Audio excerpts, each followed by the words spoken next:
Ambassador Andrew Young. Thank you so much for joining me on Morning Edition again. Thank you. So you turn 93 in just a few days, quite the milestone. Looking back, do you feel like it's gone by really quickly or really slowly?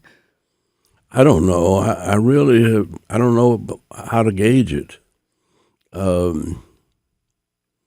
It's a funny thing about birthdays. Everybody has them, but nobody knows what to do with them. And some people like to have parties. Some people like to be alone. I don't like to celebrate mine, but they always celebrate it because I'm always doing something, and the something I'm doing wants to celebrate. Someone's always going to celebrate for you. Mm-hmm. And now I'm trying to get a foundation going that will help continue my work after I'm gone. Mm-hmm.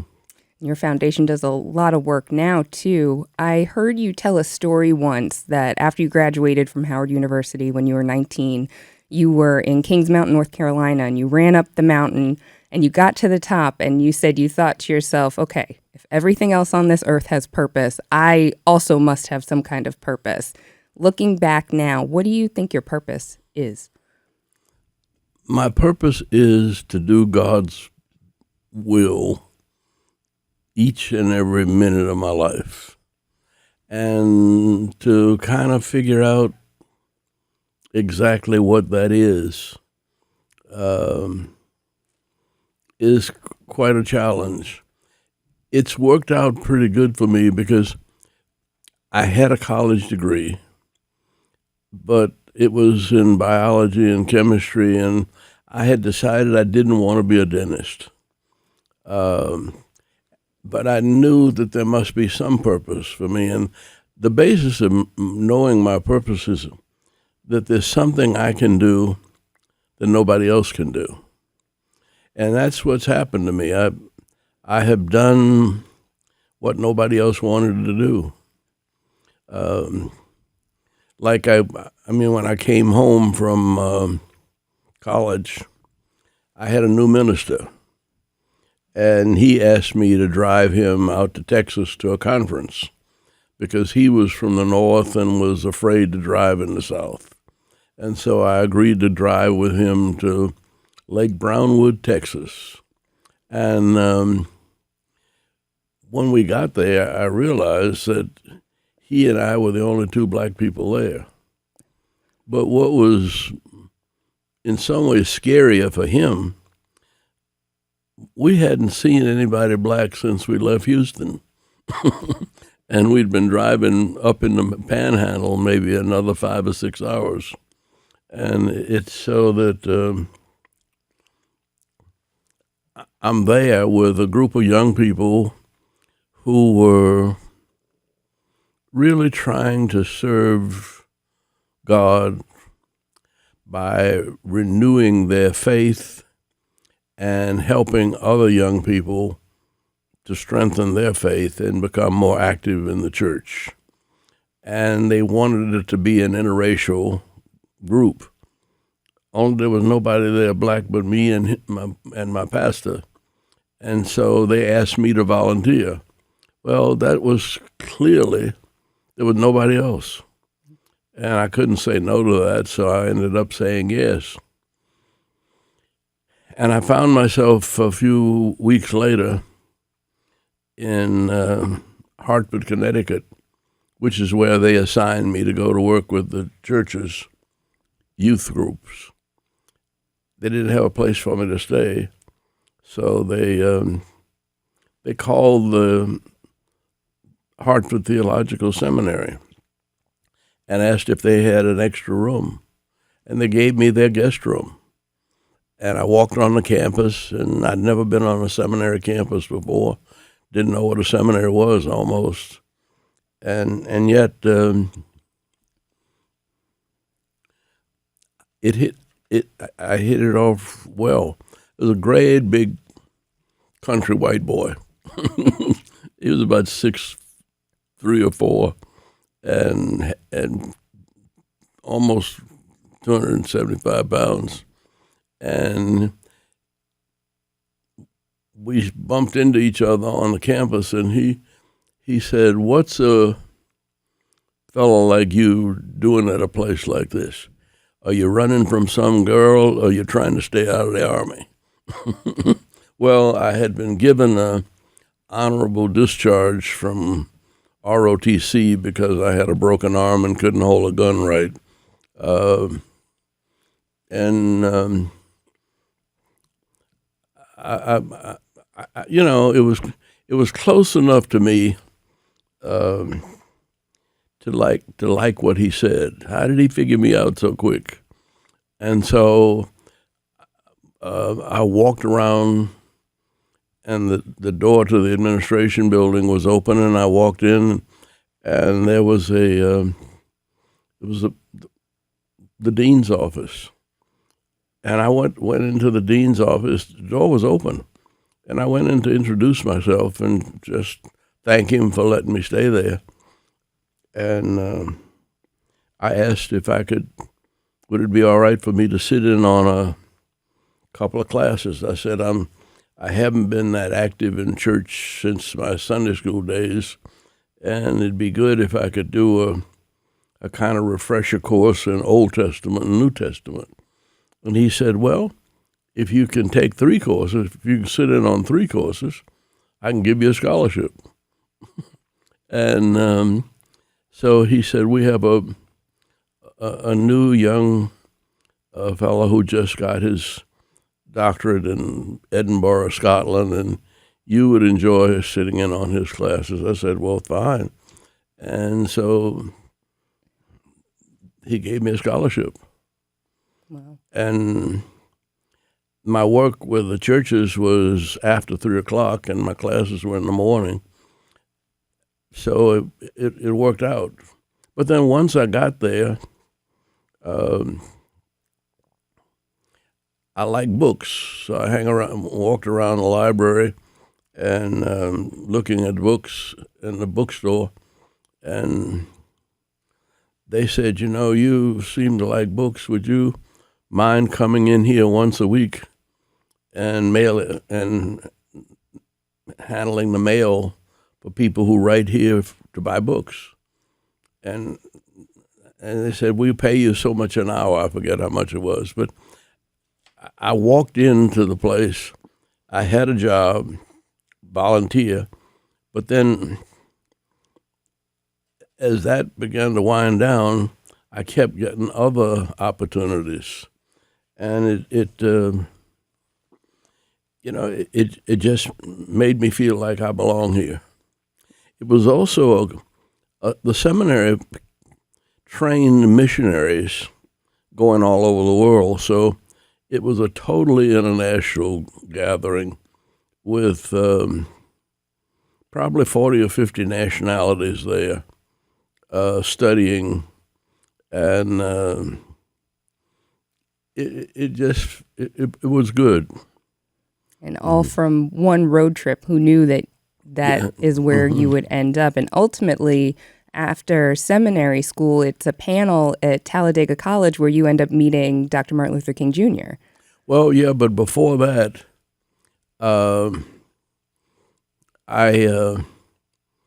got a call from my conference superintendent of the Congregational Churches, and he asked me, would I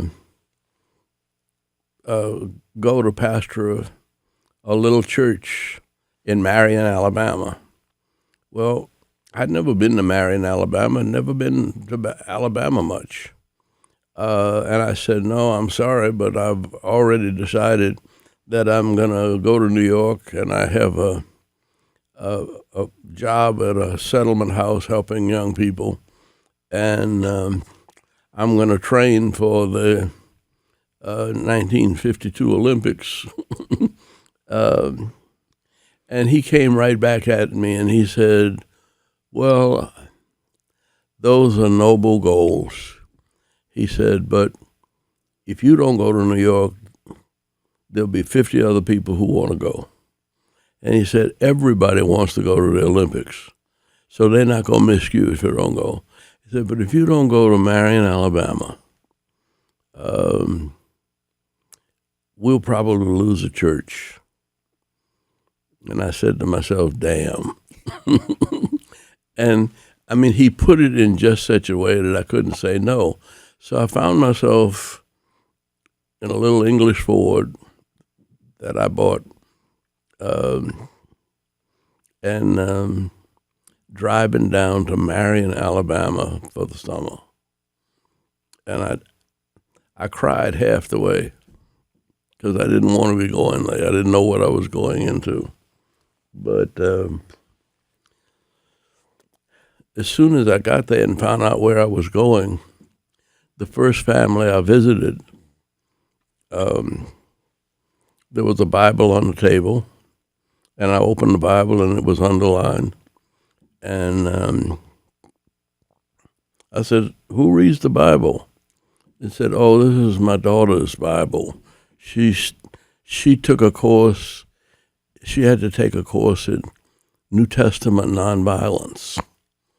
Well, I wasn't much into nonviolence then, but to have somebody reading the Bible, I had just met Bayard Rustin, and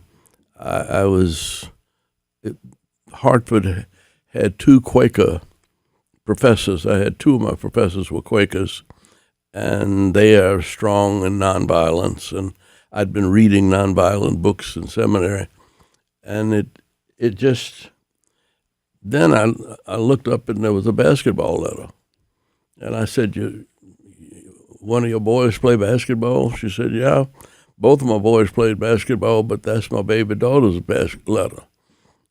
And then to blow it all out of proportion, I looked at the next frame, and there was a senior life-saving certificate with Gene Child's name on it. And I said, I was on Howard University's swimming team, and I come down here, and here's a woman with a Bible and a basketball letter and a swimming and a lifeguard certificate. And I'd never seen her, but I'd seen her mom and daddy. And I said, I guess the Lord sent me here to get a wife. and I decided before I met her that that's the woman. That's what I was there for. Yeah.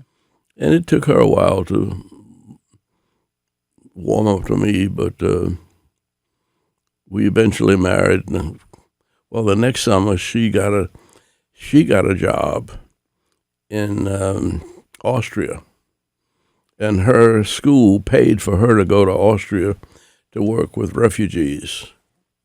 And I decided I was going to tag along, and I had been, by that time, in seminary. I was in seminary, but I was washing dishes, I was mailing books. They had two elderly people in a furnace. I mean, I had to tend to their furnace. They were right across the street.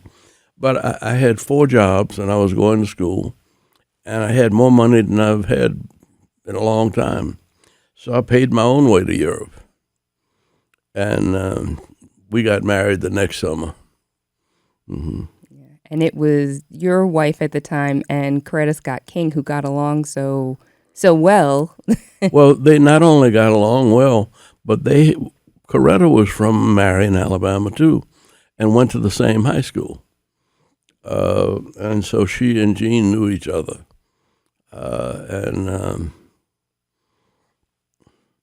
When I came back to this little church in Thomasville, Georgia, and my fraternity had a religious emphasis week, and they had invited Martin Luther King to come to speak, and then they were afraid that he might have to cancel, so they invited me as a backup, and both of us showed up. So that's how I got to meet him. But there again, I mean, I haven't done a thing for myself, but everything in my life is laid out for me. And so that's the way I've lived my life since, because that worked out so well. Now, I say it worked out well now, but the church in Marion was no great church. I had about 25 members,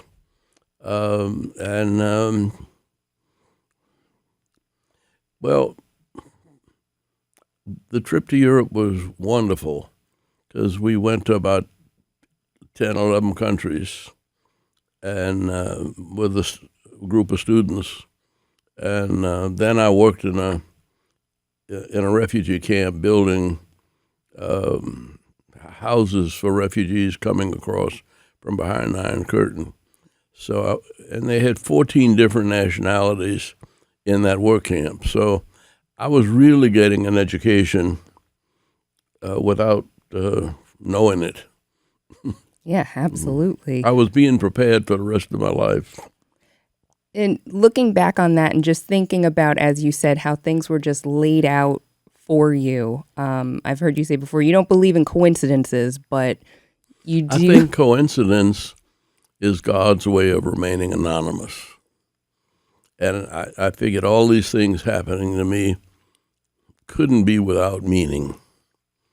And in order to define the meaning of those things, I had to believe in God and that there was somebody in control of heaven and earth.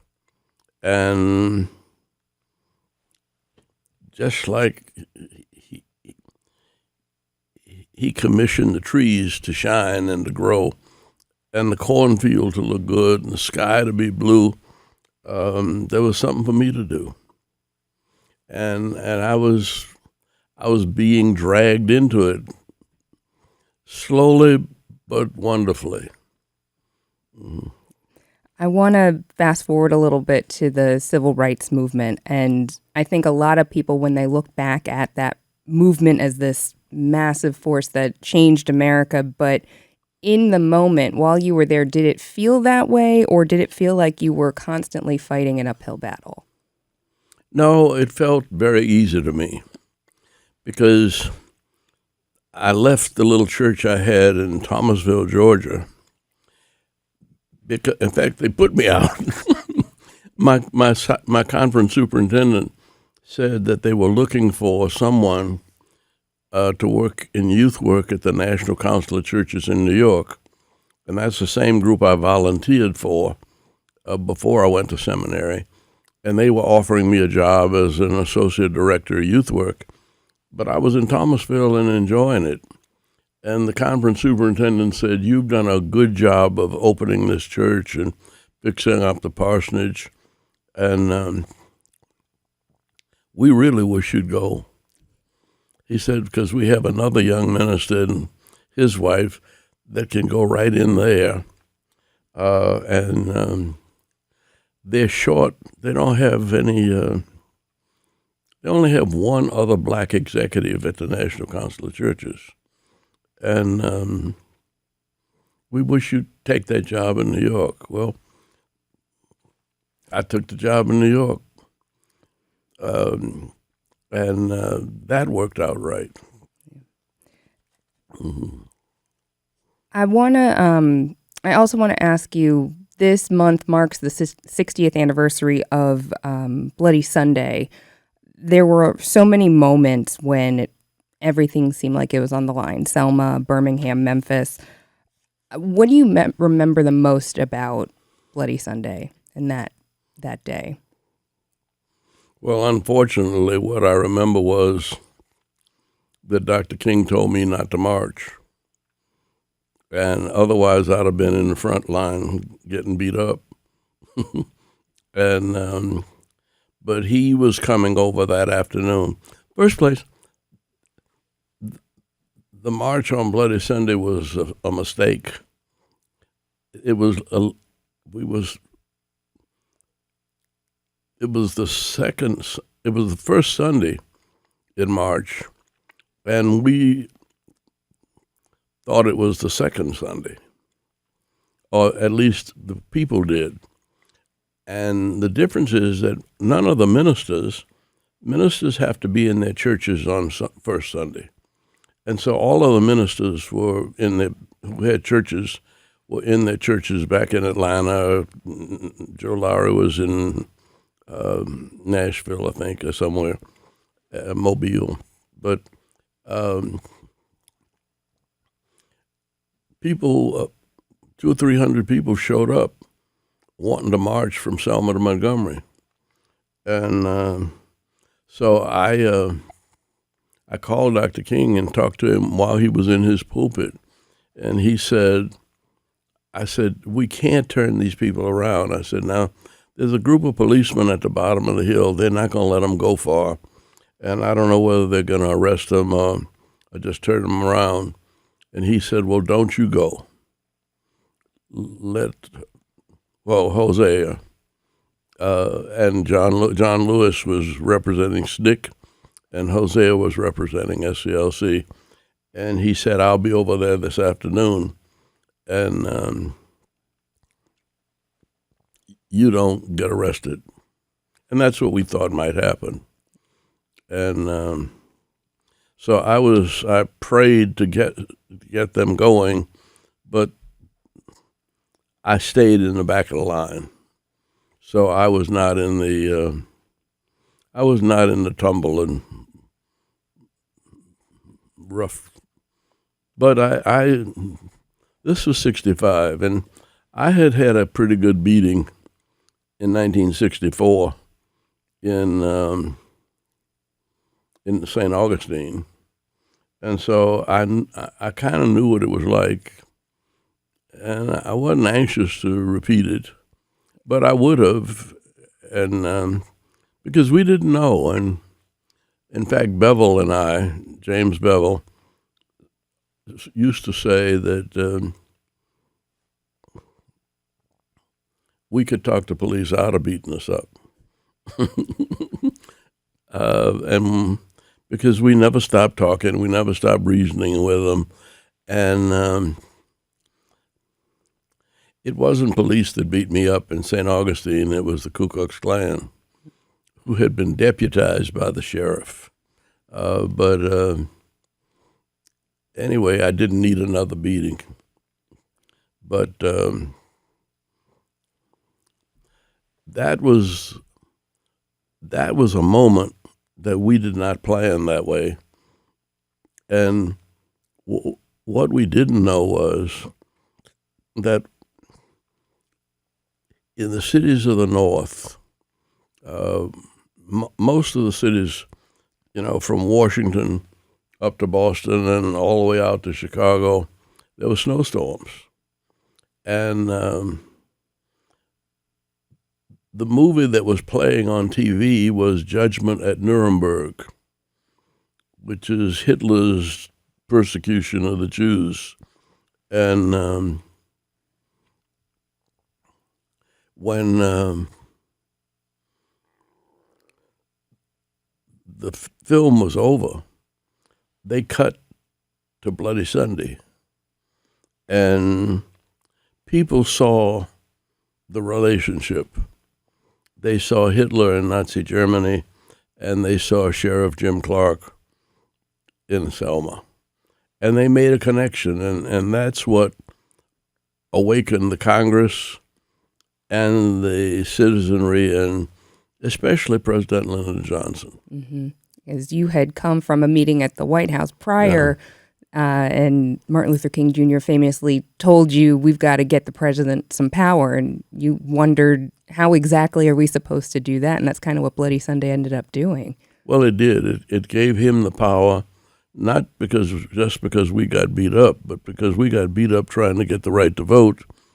And people at home were looking at Hitler trying to take over Germany and persecuting citizens from one end of Germany to the other, and one end of Europe to the other.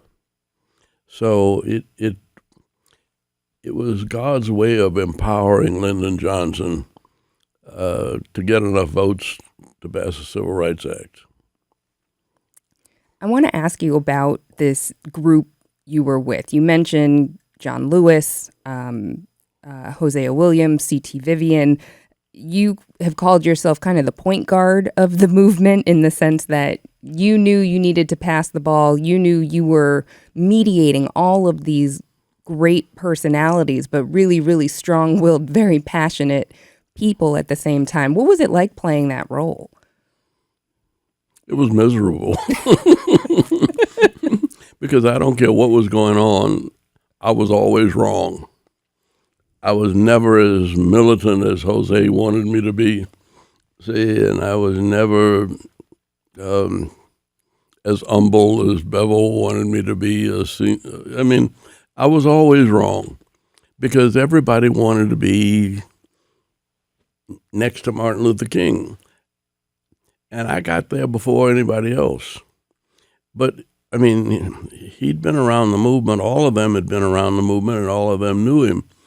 But when I came to Atlanta, there was no staff but his secretary, Dora McDonald. And I wasn't even working for SCLC, but I had an office across the hall, and Dora asked me, I said, if I can do anything to help, let me know. And she said, well, the one problem that Dr. King has that he's never been able to find much help in is he gets so much mail. And would you mind helping him answer his mail? I said, no, I'd be glad to try. And she gave me a big egg crate packed with letters tied up in bundles of 100. And I don't know how many 100 there were in there, but I was in Atlanta by myself. My wife was back in Marion, Alabama, and I was staying at the Butler Street YMCA. So every night I'd take a bunch of these letters home and I'd answer a bunch of them. And we finally started catching up, and was something nobody else wanted to do. And so that let Dr. King know that he could depend on me. If I said I was going to do something, I got it done. And so he began to give me more stuff to do. And you've said the one thing you never did was write any speeches for him, but you also felt like he didn't need a speechwriter. Well, no. What he would ask me to do is, the first one was a group of black psychiatrists. And he said, I didn't know they had that many black psychiatrists to have an organization. He said, look them up and see what they're doing. And so I found a way to look them up even before artificial intelligence. And but I found out, and I just wrote a paragraph about what their business was, and I put 1 or 2 points about, this is what I think you need to talk about. And I don't remember what it was, but I would do that from time to time if he was going to speak to somebody that he didn't know anything about. I'd do the research, background research. Mm-hmm. How do you think your life would be different if you hadn't met Dr. King?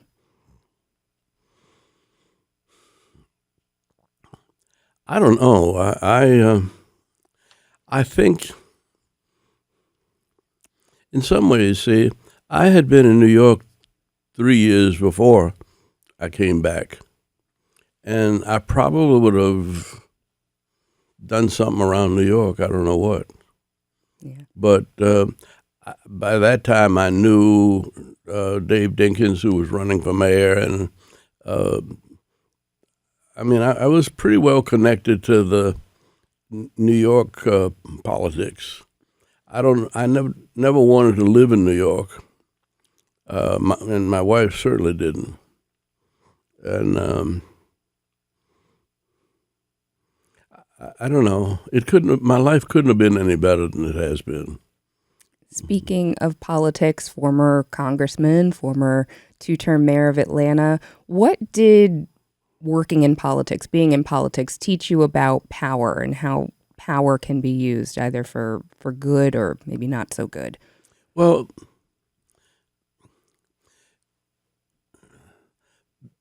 being in Congress and being in politics let me understand that power was, I don't know what word to say. Dr. King used to say that the thing about power is especially people power and God's power, is the less you use it, the more you have. And that you shouldn't throw your power around and abuse it, taking advantage of anybody else. And that the less power, the more you share power, the more you have. And I think that's the lesson I learned from politics. And especially in Atlanta, I probably wouldn't have been elected if Sam Massell hadn't asked me to moderate the Citizens Review Board that to deal with the conflicts in the city generally. And that summer, there were about 5 or 6 strikes that were all racial overtones. Well, I mean, I'd been doing that all my life, see, and so it wasn't hard for me. And I had the respect that people gave me because I had been with Dr. King. And so I could go into a factory and I could ask who really was calling the shots, and I could go directly to the CEO and kind of explain to what the grievances were and kind of work out a solution. Now, there were other members of that Citizen Review Board, Community Relations Council, we called it. And but it meant that,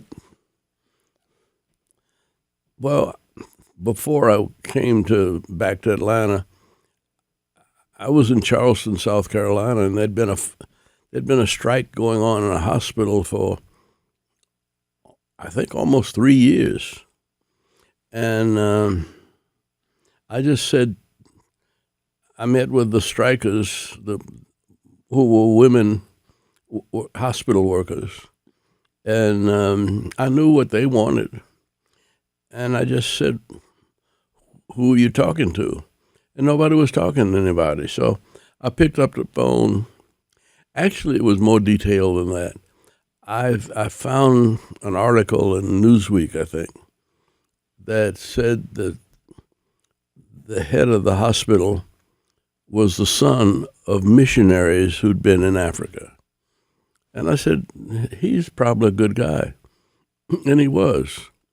But he was in a position that was terribly frustrating, and he didn't know what to do, and it pushed him backwards, and he was beginning to get meaner and meaner because he was frustrated.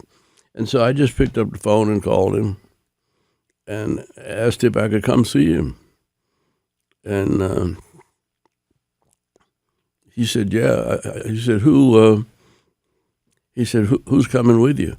I said, I can come by myself or I can bring my assistant. He said, well, you bring your assistant and I'll bring mine.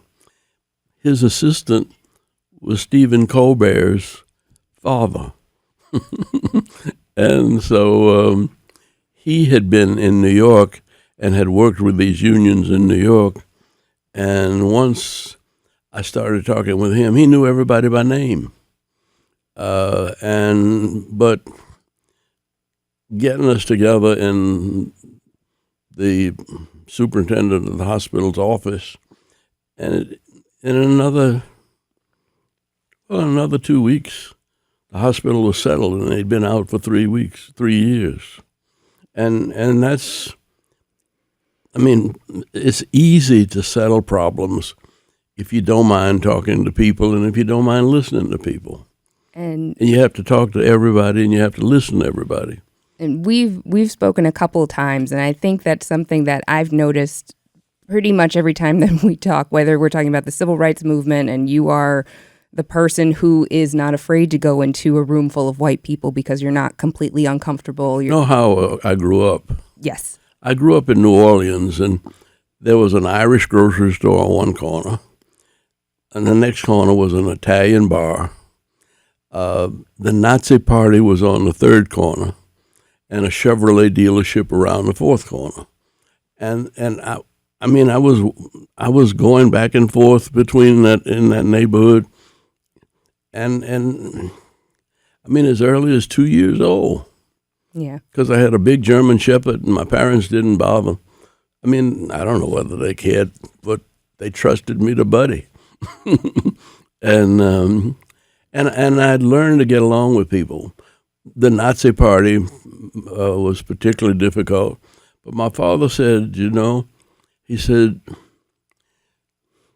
you know that God created of one blood all nations of the world. Now, they don't believe that. They believe that white is more important than anybody else. So they are white supremacists. He said, now, you don't have to convert them. See? Their problem is not with you. Their problem is with God. You let God deal with them. And you just mind your own business. And he took me to the movie to see Jesse Owens in the 1936 Olympics. Said I was 4 years old. So that's why I feel like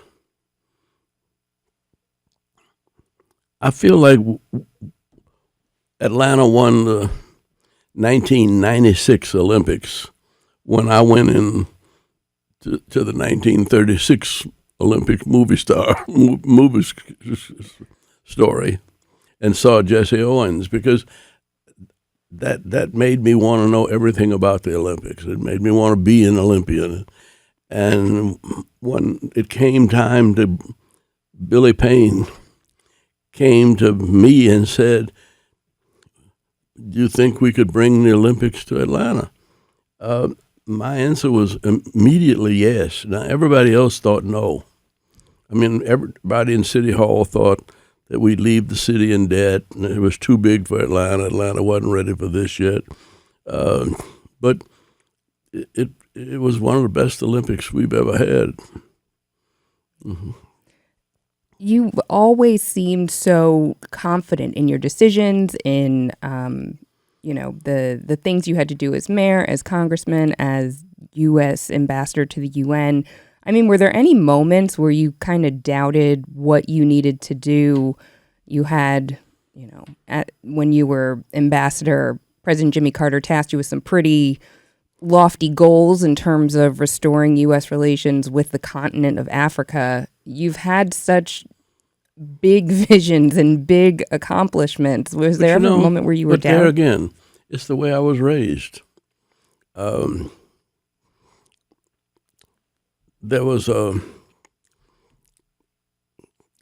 student from Liberia that was in charge of the boys' basketball team at the YMCA in New Orleans. So, I mean, from 10 years old, I was dealing with people from Africa. I went to Howard University, and all the smartest guys in the school were Africans, and I not only learned from them, but I respected them, and I learned a lot about their view of their culture. But I saw myself as part of that culture that was whisked away from the shores of Africa and brought here in slavery. And so that's what I went to Africa with. and I would say I said, look, the Olympics needs to be in Atlanta. Now, you may not know Atlanta, but it's not our fault that your ancestors sold our ancestors into slavery. And I said, and we've done a pretty good job with it in Atlanta, getting along with everybody. And if we were still here and did this on the African continent, you'd be breaking your neck to get the Olympics in that city. And I said, we just happen to be in Georgia, but we still need you to support us like we are an African city. And so, but again, we said the same thing to almost everybody because, well, I didn't know we had a big Polish community here until we started going after the Olympics. And the Polish community, which was right over there behind Georgia Tech at one while, and that they went on their own and invited the Polish committee and entertained them in their homes. And everybody did what they were supposed to do. I think we had 1,100 churches that organized to invite people from other countries to come to Atlanta for the Olympics. And it was just a total city. And but it was Billy Payne's vision. And he got that idea. I mean, Billy was an All-American football player at Georgia. And he had a bad back, and he had a heart attack at 32, and recovering. He wanted to do something to help his church, and he helped them raise money to rebuild the sanctuary at the Dunwoody Presbyterian Church. And when he came home, he was sitting there feeling pretty proud, and the movie 17 Days of Glory came on about the Olympics. And he says to his wife, Martha, "Do you think we could bring the Olympics to Atlanta?" And of course, she tells him he's crazy, he needs a rest, which is what my wife said too. But the idea hit solid ground. And he's written a very good book saying, your friends will never let you fail. And it's what happened. All of his friends from all around, from University of Georgia and all the other schools, and we had a committee of ex-jocks or wannabes, and I say exiles, people who had outgrown the junior league and were in their late 30s looking for something to do. And we all just happened to be in the same place in the right time, and Billy had the right idea. And I never doubted that we could win the Olympics. I didn't know how we would raise the money, but we raised $2.5 billion. Private money, no government money, no city money, no state money, and everything paid for itself. And we had almost $100 million,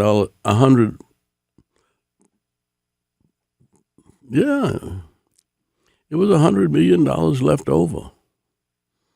And that's what went into the Centennial Park and other things. But it was a phenomenal success.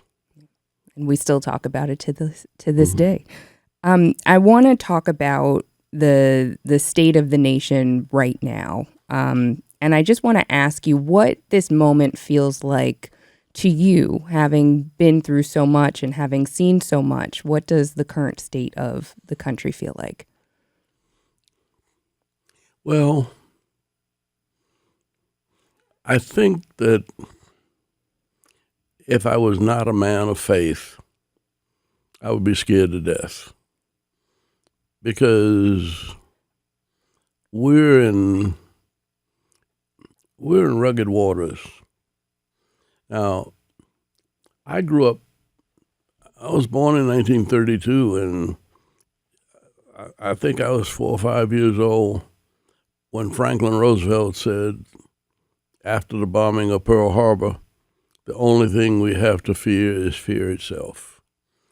And I think that's been my patriotic claim to sanity. And I believe that, see? And so I'm not afraid, but I don't know what the future may hold, but I do know who holds the future. And so I'm really calm,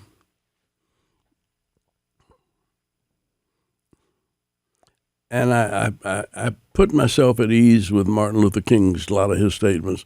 Truth crushed to earth will rise again.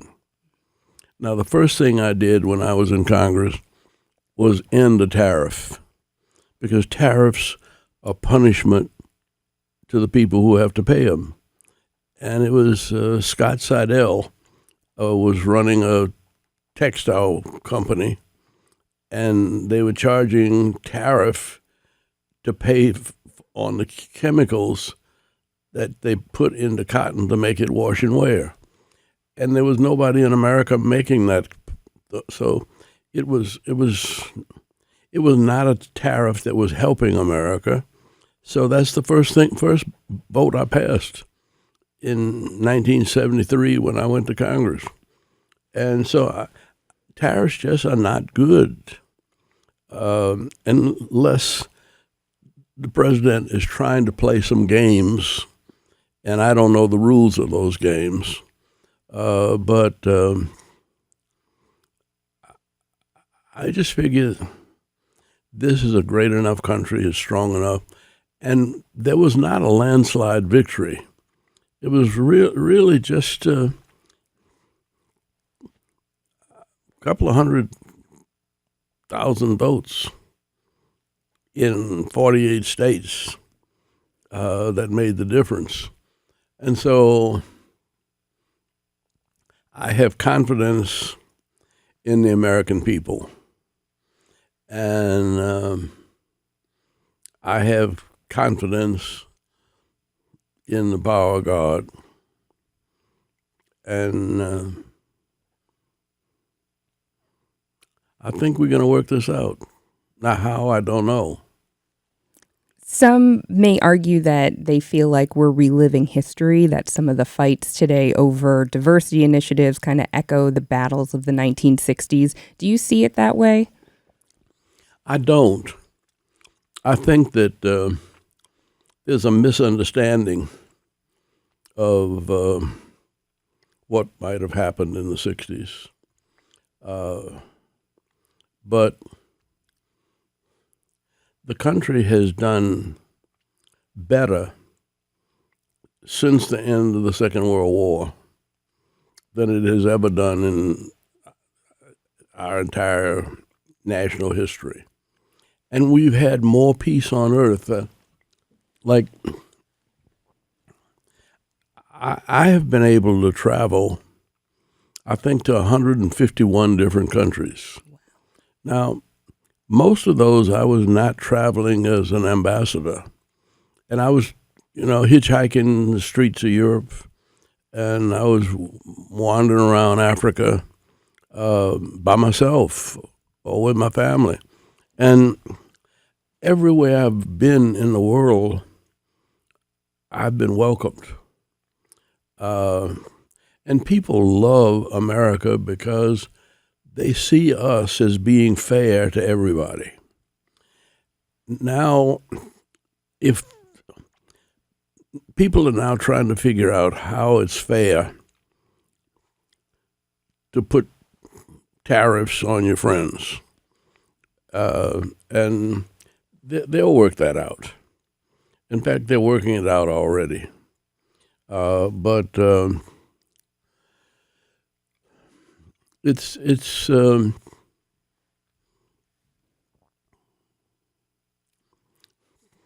well, I don't know what it is, but I'm um, I'm not uncomfortable, and I think that well, I go back to Martin Luther King. Truth crushed to earth will rise again. See, he said it over and over. Truth forever on the scaffold, wrong forever on the throne. Yet that scaffold sways the future, and behind the dim unknown standeth God within the shadows, keeping watch above his own. And I think as bad as we are, as weak as we are, as confused as we are, and as crazy as we can be, I think God has blessed this country. And those blessings we have learned through Jesus of Nazareth don't end when we sin. That it's a forgiving God. And we're loading up the balance pretty heavy now, but still,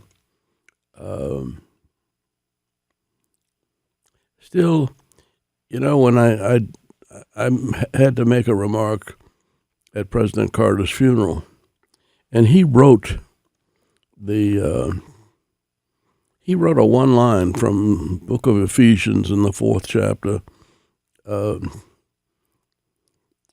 Be kind and forgiving as God in Christ has forgiven us. And I don't know why he put that down, and I don't know when he put it down, but that's what they handed me to talk about, and I figure that's a good message, that we have to be kind to each other, and we have to be forgiving, because all men sin and fall short of the glory of God, and women do too. What do you hope that your legacy will be? I don't think in those terms. I'm very proud of my family and my friends. I've been blessed with 4 children, and I got 9 grandchildren and 2 great-grandchildren. And, I don't know that any of them's perfect. All of them think they are perfect, and they all want to be perfect. And that's enough for me, because I'm far from perfect and never been even close. Mm-hmm. And we started this conversation talking about purpose, and I asked you what you think your purpose is. I wonder, for people who maybe felt like you when you were 19, standing on top of that mountain, trying to figure out what your purpose here was, what advice would you have to people who haven't figured out maybe what they're here to do quite yet? I tell you what, just go out anytime and look up and look around, and see what you see.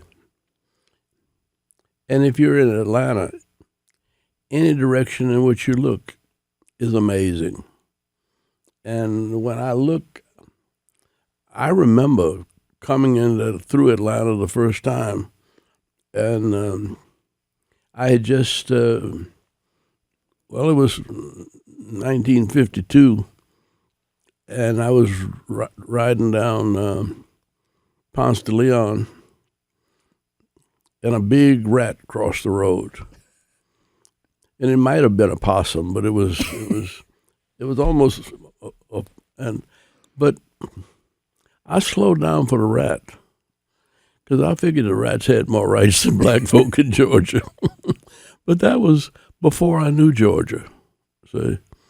And I have lived in Georgia now since 1950s.